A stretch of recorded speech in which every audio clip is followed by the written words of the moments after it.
กลับมาคุยกันต่อนะครับในช่วงที่2ของรายการ Business View นะครับทางสถานีโทรทัศน์ไทยจีนครับ TCCTV นะครับเรารู้จักคุณจรไปแล้วนะครับรู้จักGalloThaiไปแล้วนะครับตอนนี้ครับเรามารู้จักผลิตภัณฑ์นะครับของGalloThaiกันบ้างนะครับคุณจรครับเดี๋ยวเริ่มต้นถามก่อนว่าที่นี่เนี่ยนะฮะมีผลิตภัณฑ์นะครับช็อกโกแลตนะทั้งหมดนี้กี่แบบครับ In my company, last year we produced 3,000 different types of chocolates.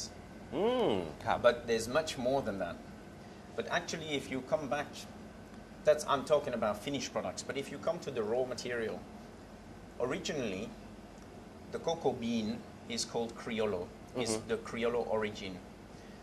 Then later on, through the trading, the cocoa bean, which originally comes from Latin America, went to Asia, actually through the Dutch traders. Okay, this is in the 15th century. Okay, and you have then some cocoa plantations in Indonesia, and then it starts to develop for 400 years on a different continent. And these beans now we call them the forastero, is the foreign beans. Okay, so you have two major types of beans.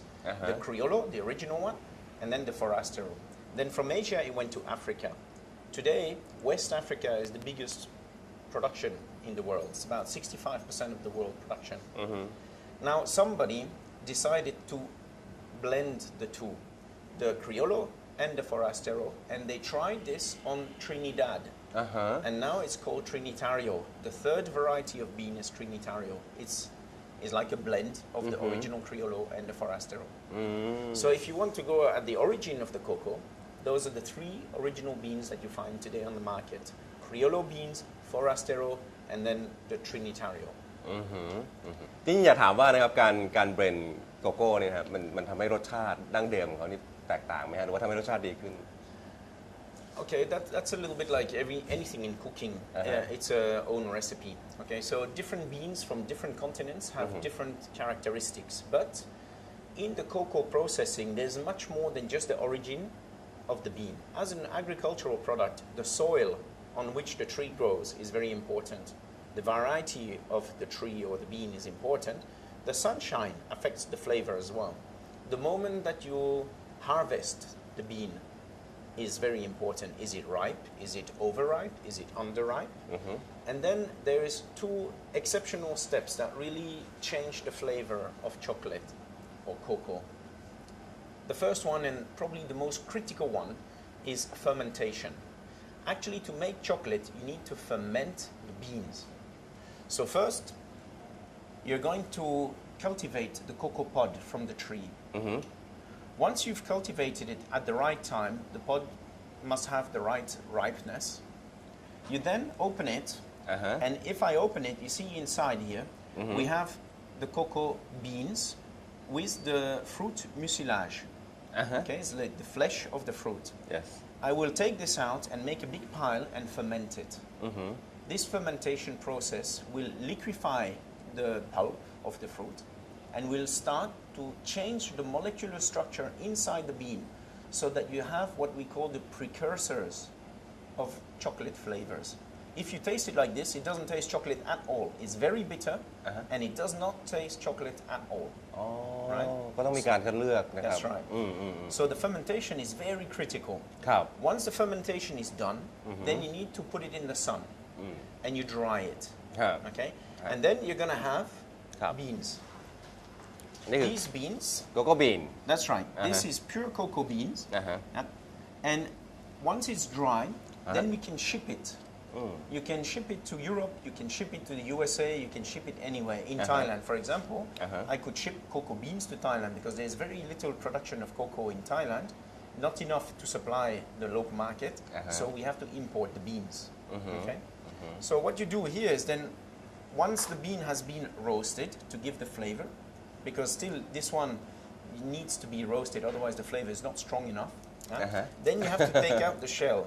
And what you see here is I take out the shell, and inside is what we call the cocoa nib. It's only this part that we use to make chocolate. All the rest is scrap. So from here, we grind it down, and you have cocoa mass. Cocoa mass. And then we add sugar, and we grind it down again, and then we get dark chocolate. Dark Okay, we chocolate. add a little Oh, bit of okay. vanilla, we can play around. And if you want milk chocolate, then I have to add milk powder and keep grinding it down. And then I can get dark chocolate or milk chocolate. All right? Okay. So it's quite an interesting process, but you saw that from the plantation all the way to the finished product, the chocolate, there are many, many, many steps. At the plantation, at the processing of the beans, at the processing of the chocolate, and then at the confectionery step as well. คุณจอห์นก็อธิบายนะครับให้เราเข้าใจกระบวนการของการทำช็อกโกแลตนะครับจากเนี่ยโกโก้บีนเนี่ยนะครับเป็นดาร์กช็อกโกแลตนะครับแล้วก็มิลช็อกโกแลตหรือว่าช็อกโกแลตมีรสนมด้วยอย่างเงี้ยนะครับทีนี้เนี่ยผมสงสัยว่าอย่างไวท์ช็อกโกแลตสีขาวเนี่ยครับมันเกิดขึ้นได้ยังไงทำได้ยังไงฮะ White chocolate is a bit special. Actually, from the cocoa nib, what that we use for milk and dark chocolate, we have to do an additional process. What you do basically is that after grinding it, you have to press it, and you extract the cocoa butter, the natural oil from the cocoa bean. And this one has no color. It looks a little bit like ivory color, okay? And inside the machine is left the cocoa solid. You break it down, and you get cocoa powder. But the other one is the cocoa butter. We, for white chocolate, use only the cocoa butter. You cannot use the cocoa powder because it's brown color. And if it's brown color, you cannot get white chocolate, of course. So once you have the cocoa butter, you take some sugar and you take some powdered milk, powdered milk, not liquid milk. And then you mix them and grind them down, and then you get white chocolate. That's why white chocolate doesn't taste like chocolate. It tastes more like sweet condensed milk. รสชาติมันนมข้นหวานเหมือนนมข้นหวานจะหวานๆแสดงว่าไวท์ช็อกโกแลตเนี่ยก็เป็นช็อกโกแลตที่ทำมาจากเหมือนน้ำมันของโกโก้ว่าอย่างนั้นได้น้ำตาลกับนมผงครับทีนี้นะข้างหน้าเราเนี่ยนะครับก็จะมีผลิตภัณฑ์นะครับของที่นี่เนี่ยหลายตัวเหมือนกันนะครับคุณจรช่วยอธิบายนะครับให้เราฟังหน่อยว่าคืออะไรยังไงบ้างตรงเนี้ยที่เห็นนะ Okay, so you asked me to select some chocolates. As I just explained, we have like 3,000 different chocolates.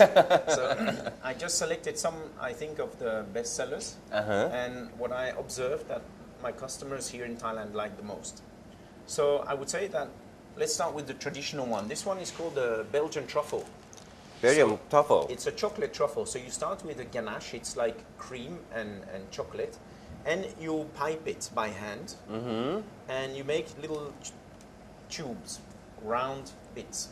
Then we coat them in dark chocolate, and then we put them in cocoa powder. That's why you see a lot of cocoa powder here. Okay. So it's quite bitter. It's all dark chocolate, and it's quite strong.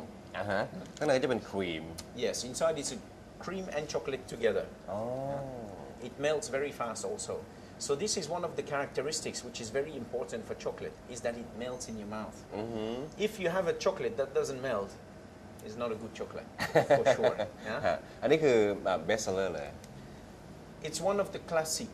It's not the best seller in volume, but people appreciate it a lot. But it's quite specific, it's quite strong. Okay, I see นะครับ and next So this one is quite different. This is also a classic from Belgium. So it's an orange peel. You cut the orange and you use only the peel. orange peel Yes. เปลือกส้ม เปลือกส้มเปลือกส้มฮะ And then what you do is you boil it in sugar several times, okay, over a period of few days. And once it's ready, it's nice and soft, then you let it dry. And then you coat it in dark chocolate. It's very, very nice. It gives you a sweet orange and chocolate flavor. Very, very แล้ว good. รสชาติเป็นยังไงฮะ อร่อยมาก อร่อยมาก อันนี้เป็นเปลือกส้มนะคุณผู้ชมนะเปลือกส้มนะครับเป็นคลาสสิกจากเบลเยียม ใช่ครับ นะครับ อั เมื น อง นี้ ไทย คลาสสิกมากนะครับ นะฮะเมืองไทยไม่ทำกัน ไม่ เมืองไทยไม่กินเปลือกส้ม ใช่อันนี้เรียกว่า orangette ครับน่าสนใจมากนะฮะ อร่อย แล้วก็มีอะไรอีกครับคุณจรครับ So if I go into the favored ones, I would say that this is probably the best seller. Okay, it's a caramelized almond. So what you have is an almond that we roast to enhance the flavors. And then we start caramelizing it in sugar by hand. It's a long process. It takes a long time because you need the flavor of the caramel to develop. And then once it's caramelized to the right point, you have to stop the cooking, otherwise it burns. And caramel can burn very fast. cool it down, and then we start coating it in white chocolate. And we finish it off with some cocoa powder. It's very, very nice, and this is selling very well. Actually, I just come back from Korea, where we were at a big event, le Salon du Chocolat, and this was a fantastic seller. Went very fast. เป็นอัลมอนด์ใช่ไหมฮะเป็นอัลมอนด์นะครับ Caramelized almond ครับ ครับผมโอเคนี่เบสเซอร์นะฮะ ครับ นะครับต่อไปครับ ต่อไป is quite similar, but it's the caramelized macadamia. But I like to talk about this one because the macadamia comes from Thailand. ใช่ I don't import the macadamia. If I can find the raw material here, I will use the raw material from Thailand rather than to import it. Same process, we caramelize it, but this time we will coat it in milk chocolate, not white chocolate. So this one is a very, very good item that we sell a lot of. ครับ and Other than that, we have a variety of what we call the pralines and truffles. So in Belgium, that's what Belgian chocolate is famous about. Pralines. It's chocolates with filling inside. So each chocolate here has a different filling inside. And that's what made the chocolate very famous from Belgium, is this type of product. So this one is with the almond praline, this one is a ganache, this is a white chocolate ganache, this is a hazelnut praline, this is lychee, violet, alcohol, we have everything, mint, we have a lot of variety. It's up to you really. ฮะ Okay. 3,000 Well, this one maybe not, maybe 200 something, right? But a lot of big variety. So this is definitely a classic from Belgium. มีวาไรตี้มากเลยนะครับก็มีรูปแบบของช็อกโกแลตที่หลากหลายนะครับแล้วอีกตัวหนึ่งเห็นบอกว่านี่ก็อร่อย This is quite famous now in Thailand. Huh? ครับ This is the macaron. Actually, the macaron originally comes from Luxembourg. Yeah? And it was a young Luxembourger who invented it while he was working in Vienna. But now the macaron is very famous from France, yeah? But you find them in every country in the world. So we started last year to produce macaron, and we can say that people seem to like it very much. So we have the salty caramel, pistachio, blueberry, we have passion fruit and vanilla and many more, coffee and many more varieties. But you'll have to come over to my shop to try them. โอเคขอบคุณนะครับก็แนะนำนะฮะผลิตภัณฑ์ต่างๆนะครับของที่นี่นะครับให้ได้รู้จักกันเอาละครับคุณผู้ชมครับเดี๋ยวช่วงนี้เราพักกันสักครู่หนึงก่อนช่วงหน้ากลับมาติดตามดูนะครับว่าที่นี่เขามีกลยุทธ์นะครับในการบริหารการกันอย่างไรครับ